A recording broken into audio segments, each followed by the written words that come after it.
தமிழக உள்ளாட்சி தேர்தலில் தனி நீதிபதி பிறப்பிக்கப்பட்ட உத்தரவு, அதாவது தமிழக உள்ளாட்சி தேர்தலில் தடை விதித்து அறிவிப்பாணையை ரத்து செய்து தனி நீதிபதி பிறப்பித்த உத்தரவை எதிர்த்து மாநில தேர்தல் ஆணையத்தின் சார்பில் தாக்கல் செய்யப்பட்ட மேல்முறையீட்டு மனுவை விசாரணைக்கு ஏற்ற இன்றைய உயர்நீதிமன்றம் தனி நீதிபதியின் உத்தரவுக்கு தடை விதிக்க மறுத்துவிட்டனர். மேலும் மாநில தேர்தல் ஆணையத்தின் சார்பில் தாக்கல் செய்யப்பட்ட மனுவிற்கு பதிலளிக்கும்படி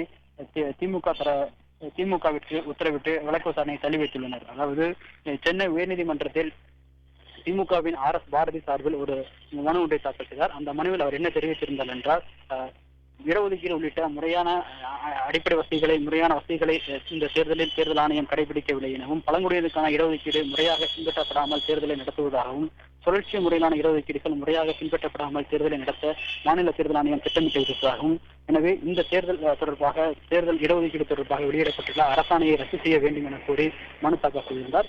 இந்த வழக்கை விசாரித்த சென்னை உயர்நீதிமன்ற தனி நீதிபதி திரு கிருபாகரன் அவர்கள் கடந்த செவ்வாய்க்கிழமை பிறப்பித்த உத்தரவில் தேர்தல் அவசர கதியிலும் கால தாமதம் இல்லாமல், அதாவது அவசர கதியில் போதுமான கால அவகாசத்தை ஏற்படுத்தாமல் அவசர கதியில் தேர்தல் செய்ய அறிவிக்கப்பட்டிருப்பதாகவும், நள்ளிரவில் 12:15 மணி அளவிற்கு தேர்தல் அறிவிப்பை வெளியிட்ட மாநில தேர்தல் ஆணையம் அன்று காலை 10 மணிக்கு வேட்புமனுக்களை பெற்றிருப்பதாகவும், இவ்வாறு போதுமான கால அவகாசத்தை பொதுமக்களுக்கும் கட்சிகளுக்கும் அளிக்கப்படாமல் தேர்தல் தேதி அறிவித்திருப்பது ஏற்புடையதாக இல்லை எனவும், மேலும் இடஒதுக்கீடு உள்ளிட்ட முறைகளை முறையாக பின்பற்றப்படாமல் தேர்தல் தேதி அறிவிக்கப்பட்டிருப்பதாகவும், அவ்வாறு தேர்தல் தேதி அறிவிக்கப்பட்டிருப்பதில் பொதுமான அனைவருக்கும் போதிய வாய்ப்பை ஏற்படுத்துவதற்கான வசதிகள் இல்லை என்பதால் தேர்தல் அறிவிப்பாணையை ரத்து செய்வதாக கடந்த செவ்வாய்க்கிழமை என்று உத்தரவிட்டார்.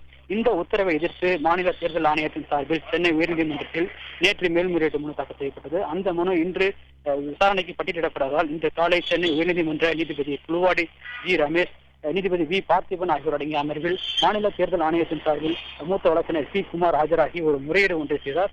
இந்த முறையீட்டில் அவர் என்ன செய்திருந்தார், உடனடியாக இந்த வழக்கை இன்று பிற்பகல் விசாரணைக்கு எடுத்துக்கொள்ள வேண்டும், தேர்தல் தொடர்பான அந்த நடவடிக்கைகள் தற்போது நிறுத்தி வைக்கப்பட்டுள்ளது, எனவே இந்த வழக்கு உடனடியாக விசாரணைக்கு எடுத்துக்கொள்ளப்பட்டு வழக்கு விசாரணைக்கு எடுத்துக்கொள்ள வேண்டும் என தெரிவிக்கப்பட்டது. ஆனால் திமுக தரப்பில் ஆஜராகி இருந்த வழக்கினர் இந்த தேர்தல் தொடர்பான அறிவிப்புகளை அனைத்தையும் மாநில தேர்தல் ஆணையம் நிறுத்தி வைக்கப்பட்டதால் இந்த வழக்கை அவசரமாக விசாரணைக்கு எடுத்துக் கொள்ளக்கூடாது என காலையில் வலியுறுத்தினார். பின்னர் நீதிபதிகள் இந்த வழக்கை பிற்பகல் 2:15 மணிக்கு விசாரணைக்கு எடுத்துக் கொள்வதாக தெரிவித்தனர். இதைத் தொடர்ந்து இன்று பிற்பகல் 2:15 மணி அளவில் விசாரணைக்கு எடுத்துக் கொள்ளப்பட்ட இந்த வழக்கு விசாரணைக்கு எடுத்துக் கொள்ளப்பட்டது. அப்போது மாநில தேர்தல் ஆணையத்தின் சார்பில் மூத்த வழக்கறிஞர் பி குமார் ஆஜராகி, இந்த தேர்தல் தொடர்பான அனைத்து அறிவிப்பாணைகளும் முறையாக வெளியிடப்பட்டிருக்கிறது, இதில் நாங்கள் எந்த அவசர கதியும் ஏற்படுத்தவில்லை, ஏற்கனவே என்னென்ன நடைமுறைகள் பின்பற்றப்பட்டதோ அனைத்து நடைமுறைகளும் முழுமையாக பின்பற்றப்பட்டுதான் இந்த தேர்தல் அறிவிப்பாணையை நாங்கள் வெளியிட்டிருக்கிறோம். எனவே இந்த தேர்தல் அறிவிப்பாணையில் போதுமான அளவிற்கான வாய்ப்புகள், கால அவகாசங்கள் ஆகியவை வழங்கப்பட்டிருக்கிறது. எனவே இதனை தனி நீதிபதி தன்னுடைய தீர்ப்பில் கருத்தில் கொள்ளவில்லை. தொடர்ந்து நாங்கள் பொதுமான இடஒதுக்கீடுகள் மற்றும் சுழற்சி முறையிலான இடஒதுக்கீடுகள் ஆகியவை அனைத்தையும் நாங்கள் முழுமையாக செய்திருக்கிறோம். எனவே இவ்வாறு நாங்கள் செய்யவில்லை என்ற அந்த குற்றச்சாட்டு எங்களுக்கு எதிரானது, தவறானது எனவும், எனவே இதனையும் தனி நீதிபதி தன்னுடைய உத்தரவில் கருத்தில் கொள்ளவில்லை. எனவே ஏற்கனவே திட்டமிட்டபடி தேர்தலை நடத்த வேண்டும். ஏனென்றால் ஏற்கனவே இந்த தேர்தல் தேதி அறிவிக்கப்பட்டு வேட்புமனுக்கள் அனைத்தும் பெறப்பட்டு வேட்புமனுக்கான கால அவகாசம் நிறைவடைந்து பெறுவதற்கான கால அவகாசம் நிறைவடைந்து வேட்புமனுக்கள் மீதான பரிசீலனை முடிவடைந்த நிலையில் இந்த தடை உத்தரவு பிறப்பிக்கப்பட்டிருப்பதாகவும், எனவே இந்த தடை உத்தரவை நீக்கி தேர்தலை நடத்த அனுமதிக்க வேண்டும் எனவும், தனி நீதிபதி உத்தரவுக்கு ரத்து செய்ய வேண்டும் எனவும் நீதிபதிகள் வலியுறுத்தினர். அப்போது திமுக தரப்பில் ஆஜராகி இருந்த மூத்த வழக்கறிஞர் பி வில்சன் அவர்கள் என்ன தெரிவித்தார் என்றால், தனி நீதிபதி அவர்கள் அனைத்து அம்சங்களையும் முறையாக ஆய்வு செய்த பின்னர் தான் இந்த தடை உத்தரவை பிறப்பித்திருக்கிறார்.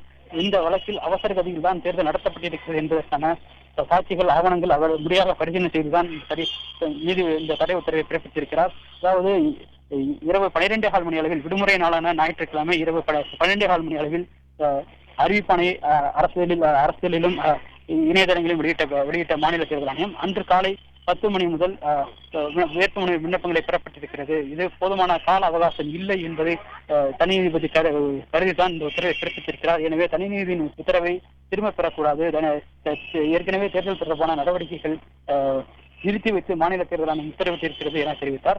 அப்போது குறுக்கிட்ட நீதிபதிகள், எதுவாக இருந்தாலும் சரி, தனி நீதியின் உத்தரவில் தற்போதைக்கு நாங்கள் தலையிட விரும்பவில்லை, அதாவது ஏற்கனவே வெளியிடப்பட்ட அறிவிப்பாணை அதாவது தேர்தல் தொடர்பாக ஏற்கனவே மாநில தேர்தல் ஆணையம் என்னென்ன அறிவிப்பாணை வெளியிடப்பட்டு என்னென்ன நாட்களில் என்னென்ன திட்டங்கள் செயல்படுத்தப்பட வேண்டும் என அறிவிப்பாணை வெளியிட்டிருக்கிறதோ அந்த அறிவிப்பாணை தற்போது உடைக்கப்பட்டிருக்கிறது. அதாவது இன்றைய தேதியிலும் வேட்புமனுக்களை திரும்பப் பெறுவதற்கான கால அவகாசம் அளிக்கப்பட்டிருக்கிறது. ஆனால் இந்த 2 நாட்களும் தேர்தல் தொடர்பான எந்த பணிகளும் நடைபெறாத நிலையில் தற்போது அது தொடர்பான அனைத்து பணிகளும் முடிவுக்கு வந்துவிட்டது. எனவே தேர்தல் ஏற்கனவே விதிக்கப்பட்டிருந்த அந்த தேர்தல் அறிவிப்பானை ஏற்கனவே வெளியிடப்பட்டிருந்த அந்த தேர்தல் அறிவிப்பானையின்படி இந்த பட்டியல்கள் எதுவும் நடைபெறாததால் அந்த அறிவிப்பானையில்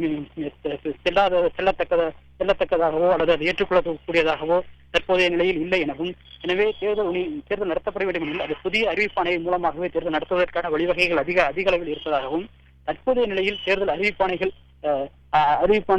அறிவிப்பானையின் மீது நாங்கள் எந்த ஒரு உத்தரவையும் பிறப்பிக்கவில்லை எனவும், இருப்பினும் இது மனு தொடர்பாக, அதாவது திமுக சார்பில் தாக்கல் செய்யப்பட்ட மனுவிற்கு எதிர்ப்பு தெரிவிக்கும் தனி உத்தரவை ரத்து செய்ய கோரியும் மாநில தேர்தல் ஆணையத்தின் சார்பில் தாக்கல் செய்யப்பட்டுள்ள மனுவிற்கு பதிலளிக்கும்படி திமுக தரப்பிற்கு உத்தரவிட்டு ஒரு வழக்கு விசாரணையை வரும் 18ஆம் தேதிக்கு தள்ளி வைப்பதாகவும், அந்த 18ஆம் தேதி அன்று இந்த வழக்கின் இறுதி விசாரணையை எடுத்துக் கொள்வதாகவும் நீதிபதிகள் குழுவாடி ஜி ரமேஷ், வி பார்த்திபன் ஆகியோருடைய அமர்வு உத்தரவிட்டுள்ளது.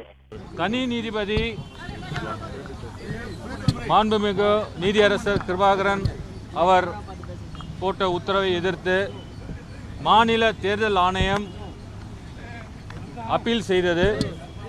இன்று 2 நீதிபதிகள் அமைந்த அமர்வு முன்பு மேல்முறையீடு விசாரணைக்கு வந்தது. நீதிமன்றத்தில் நாங்கள் என்ன சொன்னோம்னா, தனி நீதிபதி இந்த தேர்தல் நோட்டிஃபிகேஷனை ரத்து செய்து கடந்த 4ஆம் தேதி உத்தரவிட்டார். அன்றிலிருந்து இன்று வரை தேர்தல்